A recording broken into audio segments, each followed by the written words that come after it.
வணக்கம். இது பரதி ஊடகத்தின் இரவு நேர பிரதான செய்திகள். முதலில் தலைப்புச் செய்திகள். கட்டாய உழைப்பின் மூலம் தயாரிக்கப்பட்ட பொருட்களை இறக்குமதி செய்வதற்கு இலங்கை தடை. மகளை பாலியல் துஷ்பிரயோகம் செய்த போலீஸ் அதிகாரியான தந்தை. காலநிலை மாற்றம் தேசிய பாதுகாப்புடன் தொடர்புடையது. சஜித் பிரேமதாஸ். கொழும்பில் விடுதலை புலிகளின் பேரில் கடத்தல் கப்பம். அனுர அரசின் விசாரணையில் அம்பலமான உண்மை. பிறந்த நாளில் மகனால் படுகொலை செய்யப்பட்ட தந்தை. பைத்தியக்காரர் போல சூழ்ந்த கைதிகள் நடந்து பேயாட்டம். சிறை அதிகாரியின் திகில் வாக்குமூலம். போதைப்பொருளுடன் பல்கலைக்கழக மாணவன் கைது. அமைச்சர் ஹர்ஷனவுக்கு எதிரான பிரேரணி வீண் பத்திரமுல்லை சீலரத்ன தேரர். இனி தொடர்வன விரிவான செய்திகள்.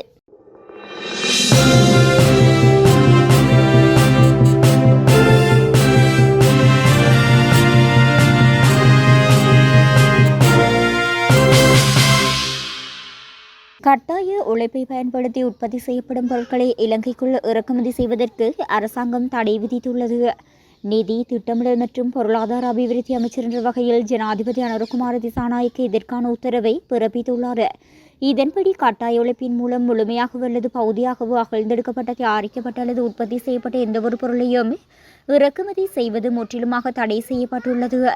இறக்குமதி செய்யப்படும் பொருட்கள் கட்டாய உழைப்பால் தயாரிக்கப்படவில்லை என்பதனை உறுதிப்படுத்தும் ஆவணங்களை இறக்குமதியாளர்கள் இலங்கை சுங்கத்தின் பணிப்பாளர் நாயகத்திடம் சமர்ப்பிக்க வேண்டியது கட்டாயமாக்கப்பட்டுள்ளது. இலங்கை உள்ளிட்ட 60 நாடுகளின் மீது மேலதிக இறக்குமதி வரி விதிக்கப் போவதாக அமெரிக்க ஜனாதிபதி டொனால்ட் ட்ரம்ப் அண்மையில் முன்மொழிந்திருந்தார். இந்த முன்மொழிவின் கீழ் இலங்கை மீது 12.5% மேலதிக இறக்குமதி வரி விதிக்கப்படலாம் என கூறப்பட்டிருந்தது.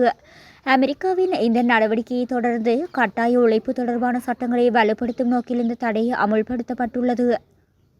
தனது மூத்த மகளை பாலியல் துஷ்பிரயோகம் செய்ததாக குற்றம் சாட்டப்பட்டு விளக்கமறியலில் வைக்கப்பட்டுள்ள போலீஸ் சார்ஜென்ட் ஒருவரின் சேவை இடைநிறுத்தப்பட்டுள்ளது. மொனராகலி உதவி போலீஸ் அத்தியட்சகர் BUB மாணிக்கமோவினால் குறித்து போலீஸ் சார்ஜென்டின் சேவை கடந்த 11ஆம் தேதி முதல் இடைநிறுத்த நடவடிக்கை எடுக்கப்பட்டுள்ளது. இவ்வாறு சேவை இடைநிறுத்தப்பட்டவர் தம்பகல்ல போலீஸ் நிலையத்தில் கடமையாற்றிய போலீஸ் சார்ஜென்ட் KG சமந்த் ருவான்குமார் என தெரிவிக்கப்பட்டுள்ளது. கிடைக்கப்பட்ட முறைப்பாட்டின் அடிப்படையில் மேற்கொள்ளப்பட்ட விசாரணைகளில் 2022 மற்றும் 2023 ஆகிய ஆண்டுகளில் தனது மூத்த மகளை தொடர்ச்சியாக பாலியல் துஷ்பிரயோகம் செய்ததாக சந்தேக நபர் மீது குற்றச்சாட்டு முன்வைக்கப்பட்டுள்ளது. சிறுமியின் தாயார் 2021ஆம் ஆண்டு உயிரிழந்த பின்னர் இந்த சம்பவங்கள் இடம்பெற்றதாக போலீஸ் விசாரணைகளில் தெரிய வந்துள்ளது.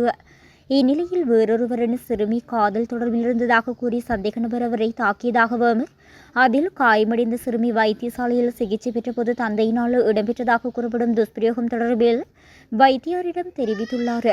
இதனையடுத்து வைத்தியசாலை போலீசார் சம்பவம் தொடர்பில் தம்பகல்ல போலீசாருக்கு அறிவித்ததை தொடர்ந்து சந்தேக நபர் கைது செய்யப்பட்டுள்ளார். இந்த சம்பவம் தொடர்பான மேலதிக விசாரணைகளை தம்பகல்ல போலீஸ் நிலைய பொறுப்பதிகாரி கினிக்கி தலைமையிலான போலீசார் மேற்கொண்டு வருகின்றனர். காலநிலை மற்றும் வானிலை மாற்றங்கள் குறித்து கவனம் செலுத்துவது மக்களின் நலன் கருதிய கடமையாகும். இது பொருளாதார ஸ்திரத்தன்மைக்கு மட்டுமன்றி உணவு மற்றும் நீர் பாதுகாப்பிற்கும் மிக அவசியமான ஒன்றாகும் என்று எதிர்க்கட்சித் தலைவர் சஜித் பிரேமதாஸ் தெரிவித்துள்ளார்.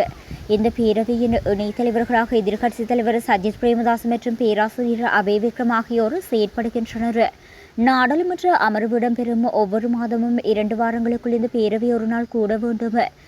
காலநிலை மாற்றத்தினால் விவசாயிகள், மீனவர்கள் மற்றும் வர்த்தகர்கள் எதிர்கொள்ளும் சவால்கள் குறித்து மேலும் கலந்துரையாடப்பட வேண்டும். எல்னினோ மற்றும் லானினோ காலநிலை மாற்றங்கள் குறித்தும் அவை அடுத்தடுத்த பருவகாலங்களில் எத்தகைய தாக்கங்களை ஏற்படுத்தும் என்பது குறித்தும் இங்கு கலந்துரையாடப்பட்டது.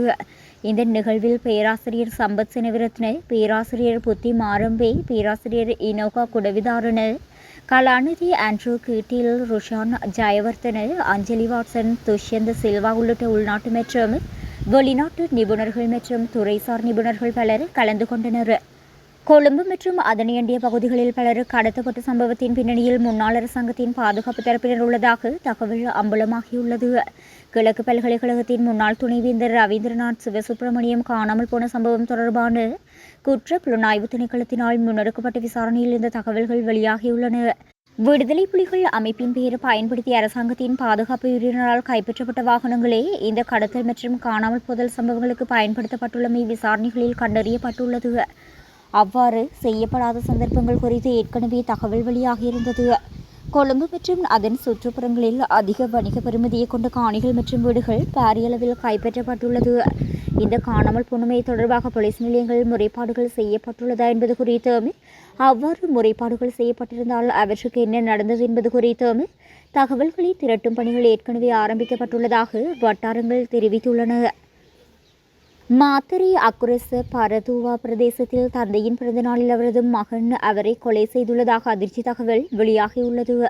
அக்குரச பரதுவ பிரதேசத்தில் வசித்து வந்த 81 வயதுடைய முதியவரே மகனின் தாக்குதலால் உயிரிழந்துள்ளார். மது பழக்கத்திற்கு அடிமையான குறித்த நபர் தனது தந்தையை கொலை செய்துள்ளதாக அக்குரச போலீசார் தெரிவித்துள்ளனர். வயிற்று பகுதியில் ஏற்பட்ட காயங்களே மரணத்திற்கு காரணம் என்பதும் உறுதிப்படுத்தப்பட்டுள்ளது. மாத்தறை பொது வைத்தியசாலையின் சட்ட வைத்திய அதிகாரியினால் மேற்கொள்ளப்பட்ட பிரேத பரிசோதனையின் பின்னர் சடலம் ஒப்படைக்கப்பட்டுள்ளது. இந்த சம்பவம் தொடர்பான மேலதிக விசாரணைகளை அக்குரச போலீசார் மேற்கொண்டு வருகின்றனர். கைதிகள் இவ்வாறு நடந்து கொள்வதை நான் என் வாழ்நாளில் பார்த்ததே இல்லை என காயமடைந்த சிறைச்சாலை அதிகாரி ஒருவர் தெரிவித்துள்ளார். தன்னையும் அவருடன் சென்ற மற்ற அதிகாரியையும் சுமார் 300 கைதிகள் வரை ஒரே நேரத்தில் சூழ்ந்து தாக்கினர் என்று அவர் குறிப்பிட்டுள்ளார். அவர் மேலும் தெரிவிக்கையில் 5ஆம் தேதி நிலைமை அமைதியாக இருந்தது. ஆனால் அதற்கடுத்த நாள் காலையில், அதாவது 6ஆம் தேதி திங்கட்கிழமை நீதிமன்ற நடவடிக்கைகள் இருந்த ஒரு நாளாகும். அந்த நேரத்தில் கைதிகள் மருந்தகத்தை உடைத்து மனநல நோயாளிகளுக்கு வழங்கப்படும் அதிக வீரியம் கொண்ட மாத்திரைகளை உட்கொண்டிருந்தனர். இதுதான் அங்கு நடந்த மிக பயங்கரமான சம்பவமாகும். இது உணவருந்துவதற்கு முன்பே நடந்தது. எனக்கு நேரம் அவ்வளவாக நினைவில்லை. அந்த நேரத்தில் பல அதிகாரிகளுக்கு டெங்கு காய்ச்சல் ஏற்பட்டிருந்தது. டெங்கு மற்றும் ஏனைய வைரஸ் காய்ச்சல் காரணமாக ஒரு நாளைக்கு 10 பேர் வரை பணிக்கு வரவில்லை. அங்கு அதிகாரிகளின் பெட்டன் தடிகளை பறித்து அந்த அதிகாரிகளுக்கே அடிக்கும் ஒரு நிலைமைதான் காணப்பட்டது. சிறைக்கூடங்களில் மூடியுள்ள 2 பாதுகாப்பு ஜன்னல்கள் உள்ளன. அதில் ஒரு பாதுகாப்பு ஜன்னல் பகுதியில் இருந்த அதிகாரிக்கு அடித்து தான் அந்த ஜன்னலில் இருந்த T56 ரக துப்பாக்கியை பறித்திருக்கின்றார்கள். 3வது குழுவில் தான் நான் உள்ளே செல்கிறேன். நீர்கொழும்பு சிறைச்சாலையின் பிரதான ஜெயிலர் அவர்களுடன் தான் நான் செல்கின்றேன். அந்த நேரத்தில் சக அதிகாரிகளை தாக்கிய கைதிகள் அவர்களை பிணை கைதிகளாக வைத்திருந்தனர். சிறைச்சாலைக்குள் கைதிகள் இருந்த உடற்பயிற்சி பிரிவின் உபகரணங்களில் இருந்து இரும்பு தடிகளை உடைத்து அவற்றையும் எடுத்துக்கொண்டு அதிகாரிகளை தாக்கியிருந்தனர். அவர்கள் பேய்களைப் போல நடந்து கொண்டார்கள். என்னையும் என்னுடன் சென்ற மற்ற அதிகாரிகளையும் சுமார் 300 கைதிகள் வரை ஒரே நேரத்தில் சூழ்ந்து கொண்டனர். அவர்கள் முதலில் எங்கள் மீது கற்களால் இருந்தனர். இதன் காரணமாக வெலிக்கடி சிறைச்சாலையிலிருந்து சில அதிகாரிகள் நீர்கொழும்புக்கு வரவழைக்கப்பட்டிருந்தனர். டெங்கு இல்லாத உடம்பு வலி போன்ற அறிகுறிகளுடன் கூறிய வைரஸ் காய்ச்சல் நிலைமை போன்ற ஒன்று எல்லோருக்குமே காணப்பட்டிருந்தது. கடந்த நாட்களில் டெங்கு காரணமாக 3 கைதிகளுக்கு மேல் உயிரிழந்தும் இருந்தனர். சார், நீங்கள் வராதீர்கள், போய்விடுங்கள். இவர்கள் பைத்தியக்காரர்கள் போல இருக்கின்றார்கள். சிறைச்சாலை அதிகாரிகளுடன் மிகவும் நெருக்கமாக இருந்த ஒரு குழுவினர் கத்தினர். இவர்களை கட்டுப்படுத்த முடியாது, நீங்கள் சீக்கிரம் இங்கிருந்து போய்விடுங்கள் என்ற விடயத்தை தான் அவர்கள் கூறியிருக்கின்றார்கள். எங்களை பாதுகாக்க வந்த கைதிகளையும் ஆக்ரோஷமாக நடந்து கொண்ட கைதிகள் தாக்கினார்கள். அதே நேரம் யாரோ ஒருவரது கழுத்தில் காலையோ அல்லது பெட்டன் தடியையோ வைத்து அமைக்கினர். அப்படியே என்னை தரையோடு இழுத்து சென்று எங்கோ வீசினார்கள். எனக்கு அவ்வளவுதான் நினைவிருக்கின்றது. அங்கு உண்மையில் கட்டுப்படுத்த முடியாத ஒரு சூழ்நிலை நிலவியது என்றும் கதையைத்தான் அவர் கூறுகின்றார். கம்பகாவில் பல்கலைக்கழக மாணவன் ஒருவர் கைது செய்யப்பட்டுள்ளார். கந்தானை பிரதேசத்தில் போதைப்பொருள் வைத்திருந்த குற்றச்சாட்டின் கீழ் குறித்த இளைஞர் கைது செய்யப்பட்டுள்ளார். மேற்படி கைது நடவடிக்கை நேற்றைய தினம் மேற்கொள்ளப்பட்டுள்ளது. கைது செய்யப்பட்டவர் மொனராகலை மதுள்ளை பகுதியைச் சேர்ந்த 24 வயதுடைய நபர் என தெரிவிக்கப்பட்டுள்ளது. சம்பவம் தொடர்பில் மேலும் தெரிய வருகையில், கந்தானை பகுதியில் உள்ள வாடகை வீடு ஒன்றில் தங்கியிருந்த வேளையே மேற்படி மாணவன் காவல்துறையினரால் சுற்றி வளைத்து கைது செய்யப்பட்டுள்ளார். நீதியமைச்சர் ஹர்ஷன நாணயக்காரவுக்கு எதிராக எதிர்க்கட்சிகள் கொண்டுவர திட்டமிட்டுள்ள நம்பிக்கையில்லா பிரேரணையால் எந்தவொரு பயனும் ஏற்பட போவதில்லை என்று ஜனசத பெரமுன கட்சியின் தலைவர் பத்திரமுள்ள சீலரத்ன தேரர் தெரிவித்துள்ளார். கொழும்பில் நேற்றைய தினம் ஞாயிற்றுக்கிழமை நடைபெற்ற ஊடகவியலாளர் சந்திப்பிலேயே அவர் இவ்வாறு குறிப்பிட்டுள்ளார். ஆளும் கட்சியும் எதிர்க்கட்சியும் தற்போதைய சூழலில் ஒரே கொள்கையுடையவர்களாக செயற்படுவதால் இந்த நம்பிக்கையில்லா பிரேரணையை அரசு மிக எளிதாக தோற்கடித்துவிடும். நீதித்துறை போன்ற பொறுப்பு வாய்ந்த பதவிகளை சரியாக கையாளுவதற்கு பக்குவமும் முதிர்ச்சியும் அவசியம். நாடாளுமன்றத்துக்குள் மன்னிப்பு கோருவது மட்டுமே தீர்வாகாது.